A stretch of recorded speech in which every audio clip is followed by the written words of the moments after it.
지금 다운로드 받으세요. Okay, so I haven't marked down incorrectly on my sheet, so there's that. This is Super's last game, by the way, so a win here will secure him his spot. A loss will depend on tiebreakers. And he does have 2 away wins, so he's actually in a decent spot. Okay, so if Reality wins against Maru, then he's tied with Super. If Super loses.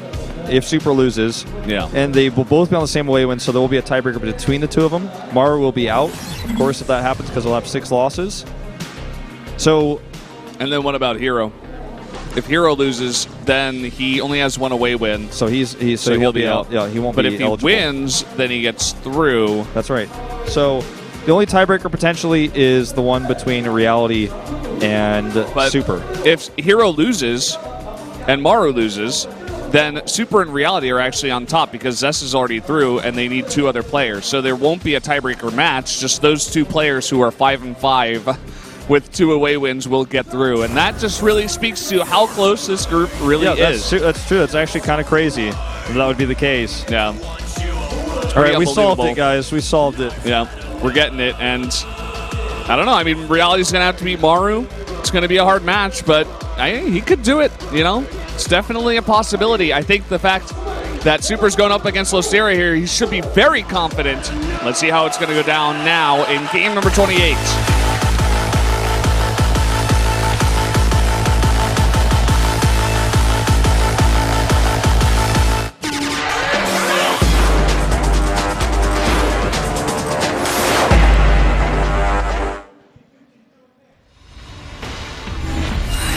Here we are on Dusk Towers once again.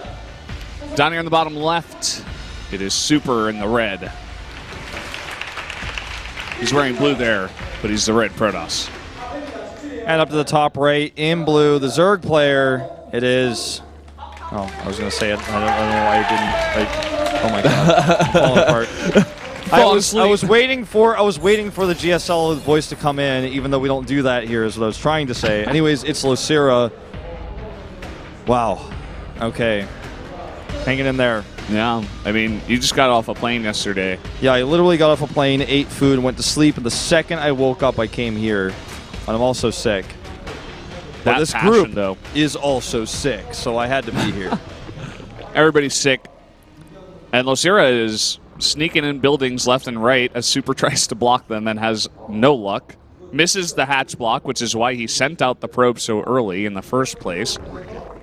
And, you know, didn't get to block the gas, didn't get to block the pool, nothing. Yep. Losira's last game was 6 games ago, by the way, so he hasn't played in a long time.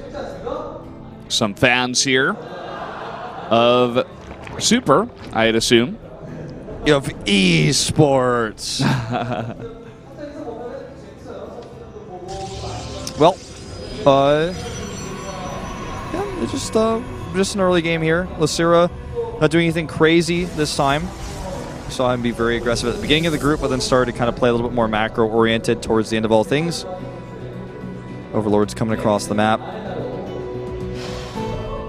And a big cheer, a big woo-woo in the crowd to see that Adept getting chronoed. Whoop. And also the Queen coming out. People are very excited about that. I remember in League of Legends, I was just like watching occasionally, and they would cheer every time a ward was killed. Like the entire stadium. I'm like, wow, you guys, please.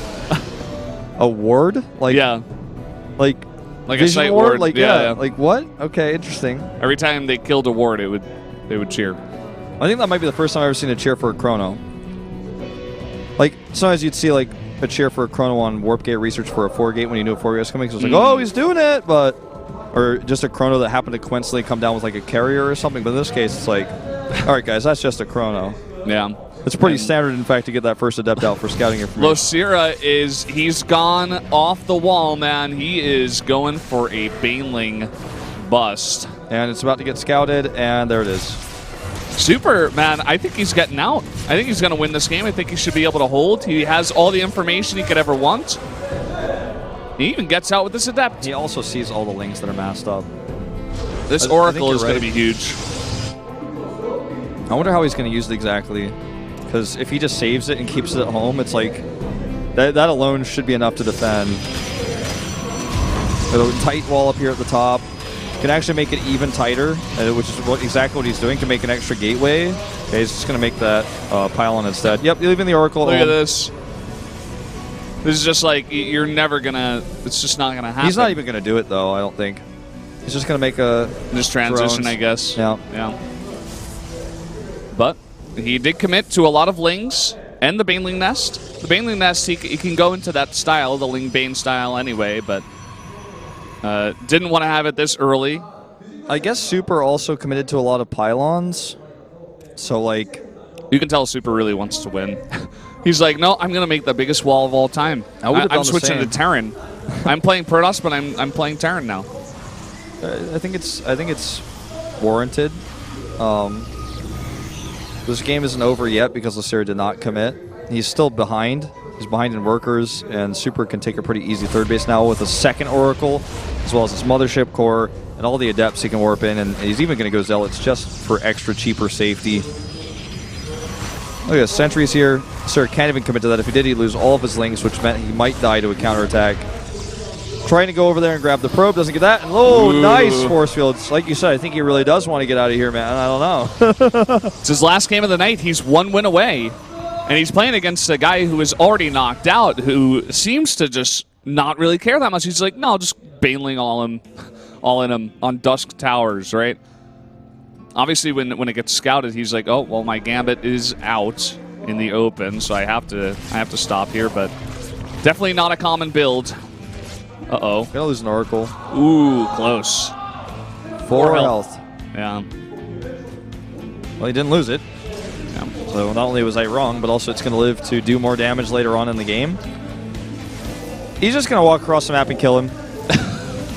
Roaches are on the way, but I think with the amount of money that Super has here and is about to have even more with, maybe he doesn't win the game off of this push, but he should get massive damage done. And forcing Roaches alone keeps him ahead in workers.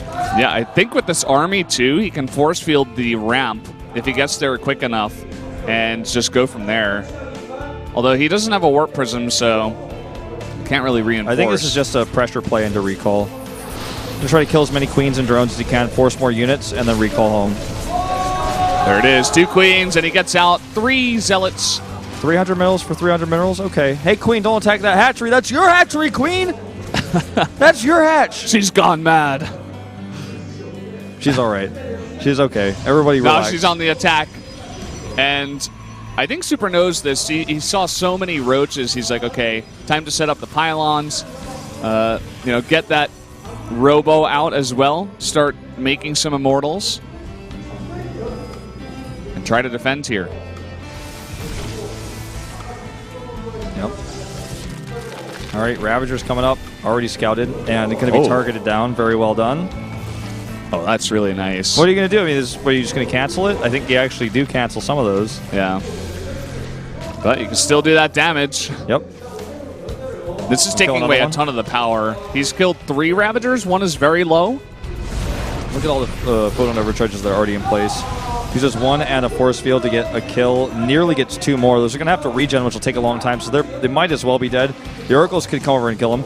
Okay, Transfuse keeps 1 alive. He's got a second one. Well played by Losira, but still. He's fighting against incredible odds here with the setup that Super already has in place. He's got Immortals coming out. Now, if this starts to work, though, very important tech structures. The Robo, the Forge, and the Twilight Council are here. Oh, the Lings get trapped, and Losira's forced to fight now. Corrosive Bile's getting some good hits on the units down there in the bottom, but there's just not enough stuff here for Losira. It just really isn't. Oracles are about to be recharged to go back into the fight. Losira makes a lair, which, as I said once earlier in the beginning of the series, that's basically another way of typing GG. Yeah, this is not going to work. All the Lings get focused down. Really nice blinks, and Micro here from, well... That one, not the best I one. spoke too soon. Doesn't matter, though. Sorry, guys. I cursed him. Look at this. The Oracle's not even doing anything right now. I guess they could go for the fight now that they're on the chase. I think that would be a good time to use it.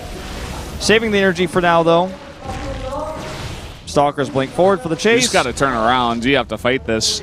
I guess he was waiting to group up with his Lings. Nice kill on the Phoenix there. I think the Oracle should definitely be turning on.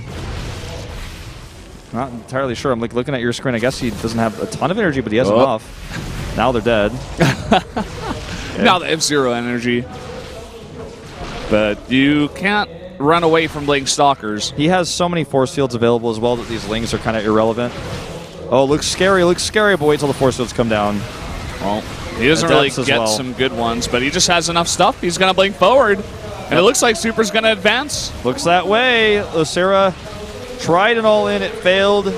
He was already out of the group, and this will put Super advancing. A Hydralisk Den is on the way. Not that it matters. And so a lot of these Stalkers are in the low, and he's making 12 Hydras. Well, they're in the low. Yeah.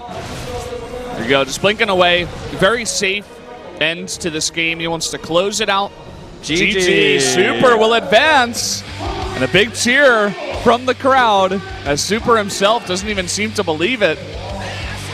But he did it. He did it. You predicted it earlier. You were saying you thought you might get out of the group, and so far he has. And you know what that means? One of Maru or Hero is not getting out, and most likely it's not going to be Maru. He's sitting at 4 and 5 with 0 away wins, even if he wins. And it is an away win here for game number 29 against Reality. It's like you have one away, man. It's someone is going to tie you and have more away wins, most likely. Yeah. Sorry, just you looking at it? Calculating it. Yeah. We only have 2 more games left, so shouldn't be too hard. All right, so if Reality wins, it puts him on 5 and 5 with 2 away wins. So Maru is lost to that, so Maru's out. No matter what, actually, if I look at it, because there's no way he can. We could have a tiebreaker. So the last match will be between Zest and Hero. If Hero wins, then he's out. So I think the 29th match is not required. Wait, no, it is. No, it is required because Reality. If Hero loses. Yeah, if Hero loses, then Reality. And Reality wins, then they're tied. Okay, yep. So that's. Oh, no. The Reality would get through. There's only one rematch possibility. If Maru wins and Zest wins. Because then they'll both be on the same loss score, which is like not the way my brain was thinking about it. But if they both lose, then they're both tied. That's true. Okay. Maru and Hero would have to have a rematch if that was the case. Okay. So and, Reality versus Maru is an elimination match. If Reality or Maru loses, they're out because they both have 5 losses. So whoever loses here is out, and whoever wins still has a chance. That's basically what's happening here in game number 29. And guys,